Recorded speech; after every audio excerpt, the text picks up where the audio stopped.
The browser wars heating up. I've never seen them heat up like this before. You want to know why? Why? OpenAI. They're in the game. Welcome to the Vibe Flow with Jordan and Will. Let's go.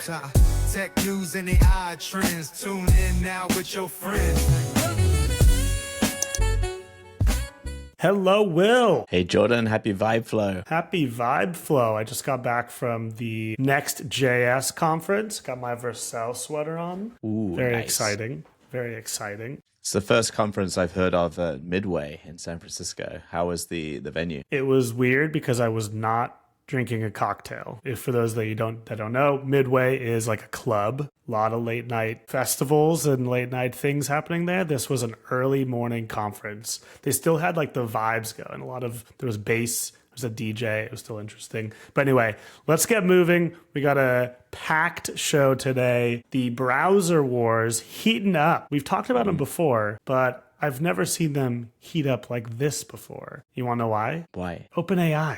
Come on. They're in the game. Hardcore in the game. Let's just jump right in. OpenAI launches Atlas, their browser. Before I even just jump into this, did you notice that I loaded this page not on Chrome, but on Atlas? It's very meta of me to do so. But I'm still caught trying to get in. I have a root error 409 conflict, so I can't get in. But I'm glad you're able to get in. Oh no, I'll tell Sam about that. I don't know what's going on. I'll be honest, I haven't played too much with it, but I think it's pretty good, and I'll tell you why. I've done a couple comparisons. Do you want to kick us off with your thoughts in general? It sounds like you were about to say something. Would love to see it. I think and I'd love to get your take on it. It's interesting to note that they're not just calling it Atlas by OpenAI, they're calling it ChatGPT Atlas. So is there a reason for that? One. And then number two, is it a fork of Chrome? Do we know? Is it something else entirely? What's your take? That's a great question.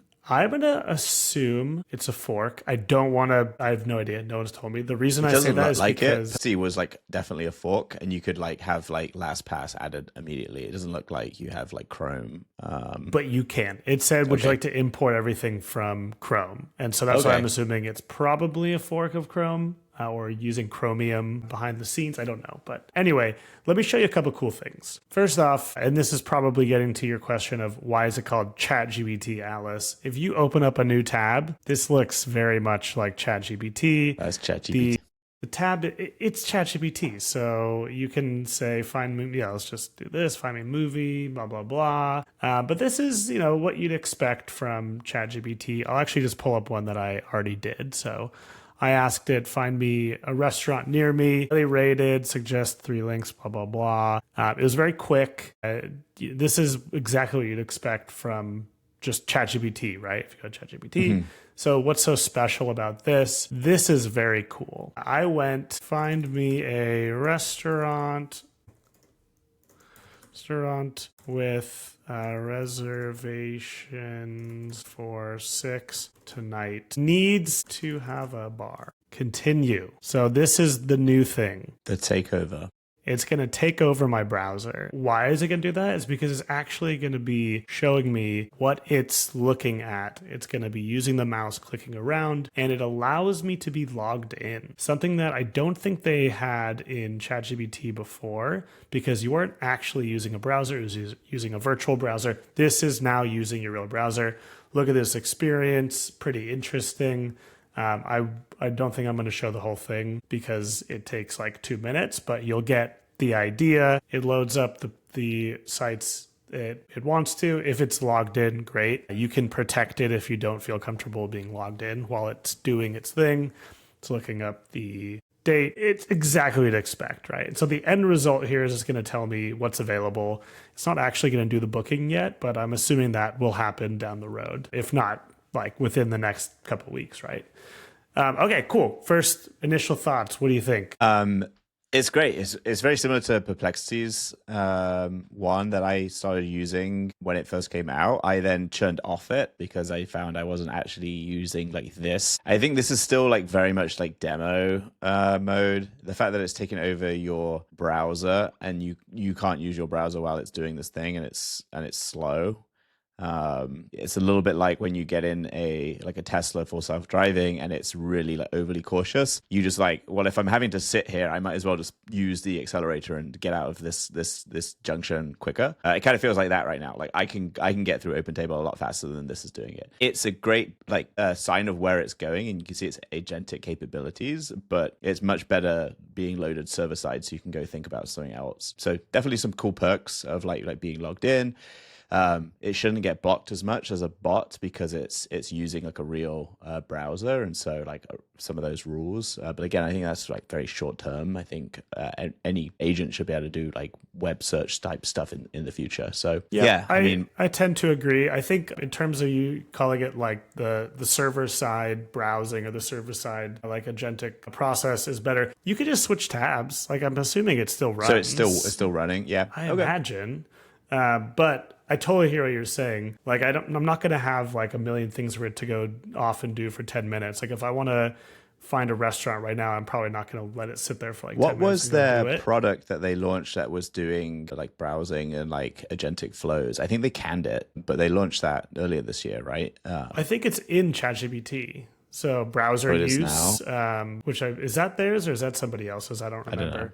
And then the other product they launched that I churned off immediately after Sam like overly hyped it as he seems to do sometimes was they launched a very small Chrome extension to basically like put ChatGPT in the search bar. And most of the time when I'm using a search bar, I'm lazily typing in like a domain name, a .com without the .com, and then I'm clicking on the first thing. So I'm going to browser base and I just type in browser base and go. I hate getting defaulted into a slow agentic flow there. Is it handling that? If I type Google into that browser, is it going to like give me a whole page like Perplexity does about Google, the company and things? Or is it just going to quickly know that I'm trying to go to .com and load me there? Let's find out.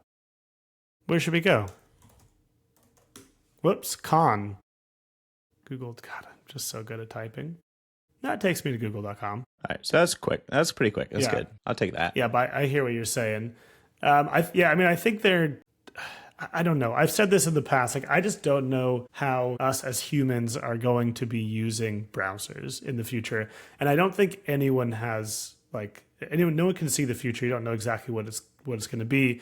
But I think people are trying a million things because they don't want to be left behind, right? And so you kind of have to go down this path as one of these AI I'd say today in October 2025, and things can very much change very quickly. I say that this is more of a knife in the coffin or a nail in the coffin. This is more of a nail in the coffin for Perplexity's Comet than it is for Google's Chrome. And I think like you have everything in Chrome, you have all your websites logged in, you have all your passwords, you have your hotkeys that you're used to. And so I think this is much more against the upstart browser competition. I think we'll kind of migrate over to this. I'm not sure how it's going to take over like the fact that Chrome has like 90% market share or whatever it is. So we'll see in the future, but it's definitely going to impact Google. Google should be scared that they're heading this direction. Well, here's Google. This is Chrome. And I think we have talked about this in the past, but Gemini is now super embedded into Chrome, right? So here's a little Chrome button up here at all time. I can do whatever I want. Current tab. It's talking to me. Summarize. So it knows what page I'm on. It understands the context. Beautiful. I mean, it's doing the same thing. I think this actually must have come out prior to. You can see like because they have such a huge install base for Chrome that this should get more usage and then people downloading and restarting like with a brand new browser. But I mean, the OpenAI brand is super strong. The ChatGPT brand is super strong. And so, yeah, they'll definitely have a lot of people playing with it. I just don't know how it's going to really claw away at Google's prominence to date. And actually going back to your last comment about it being a knife or nail in the coffin, whatever you want to say, banana, browser base actually came out this week with Director. Let's go, browser base. AI.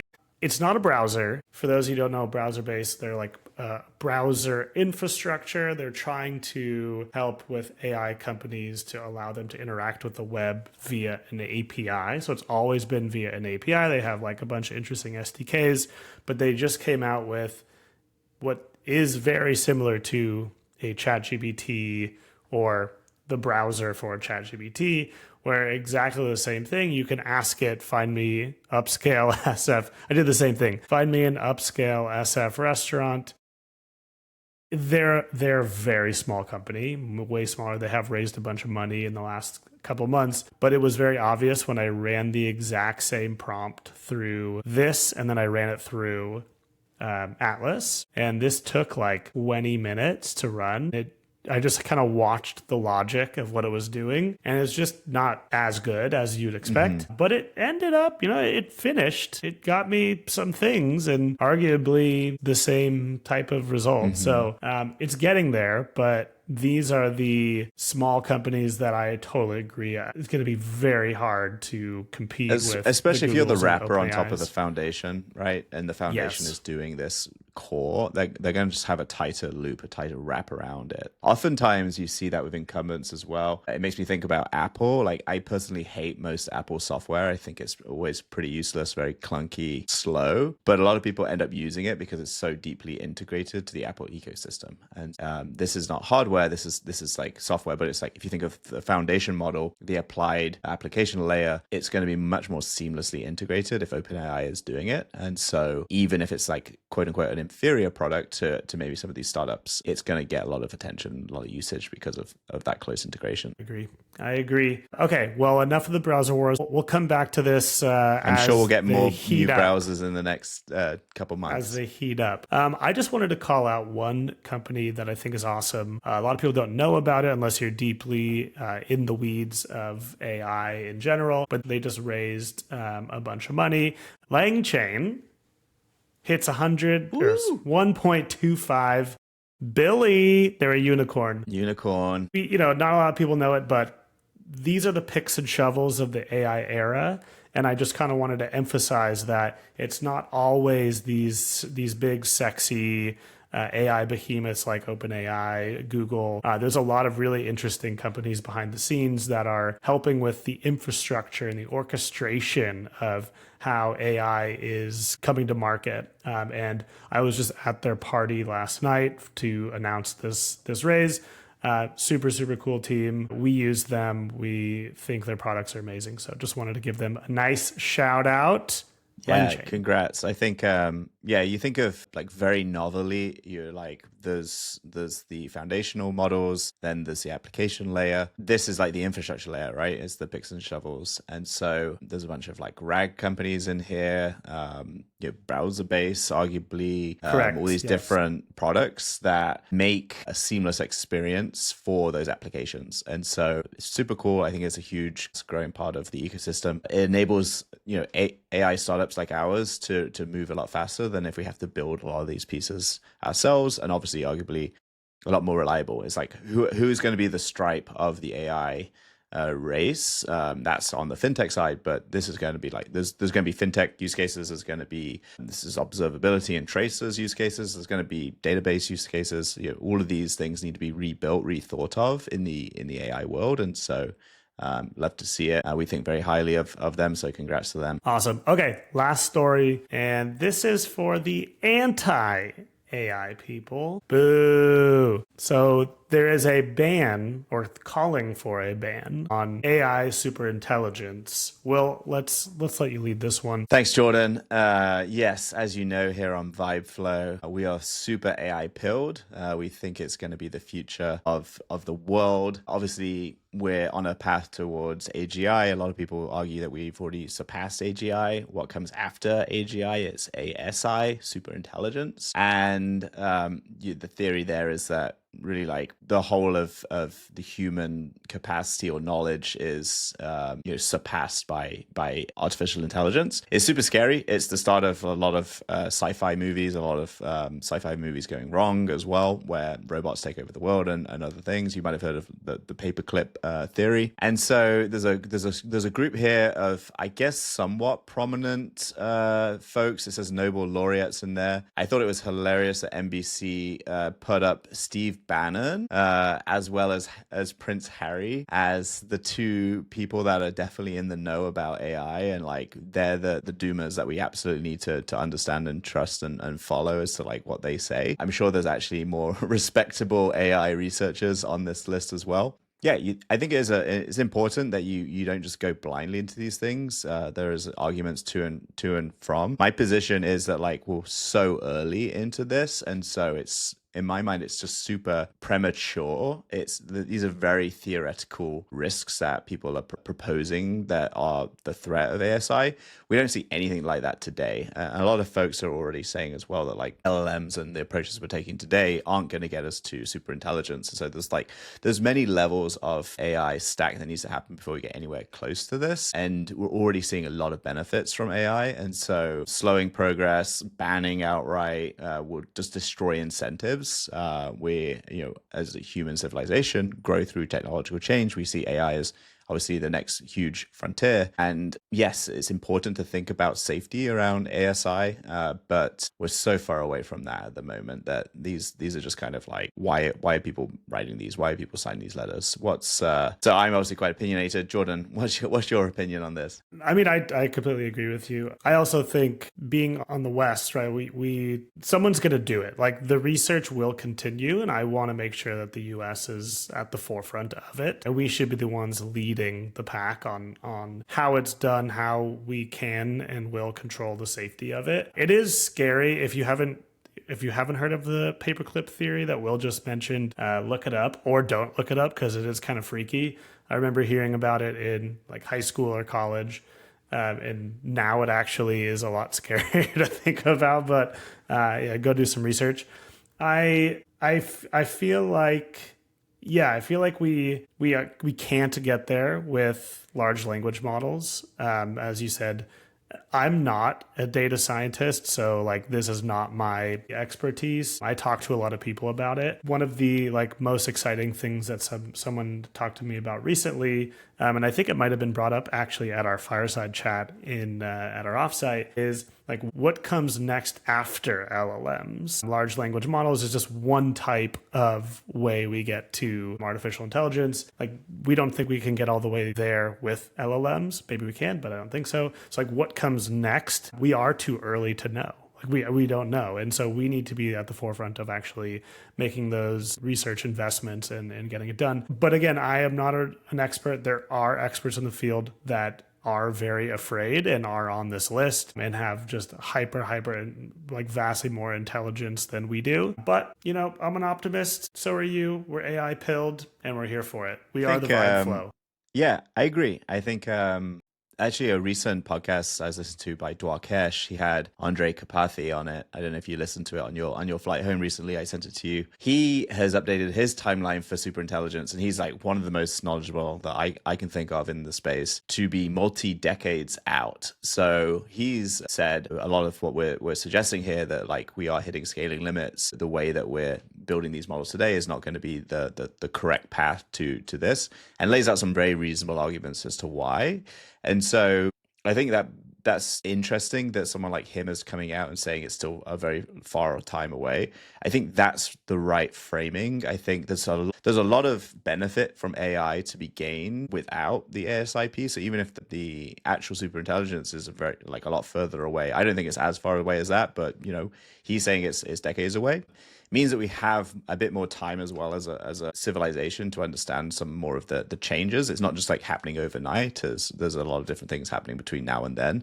But I do think a major thing is if you go out and outright call for a ban, you just destroy the incentives to do any of this investment. And so everyone's piling in, everyone's investing. No one's going to invest if this is the upper limit. If there's some like made up upper limit of theoretical limit of how much intelligence someone can produce, companies aren't going to go after it. And so to your point, we like US based models. We'd like them in Europe as well. We hope that the world is running on this stack and not the Chinese stack. And yeah, if you ban it in an area, you need like a global force to ban it. I don't think that's going to happen. And so what you're going to do is pass the ASI mantle to someone else. And so yeah, that's a big consideration here as well. That is true. And I got a feeling that everything is going to work out. And who said, I got a feeling, is will.i.am, who is on this list I just read that wants to ban superintelligence. And so with that, I'm going to end the vibe flow for the week. Thank you, Will.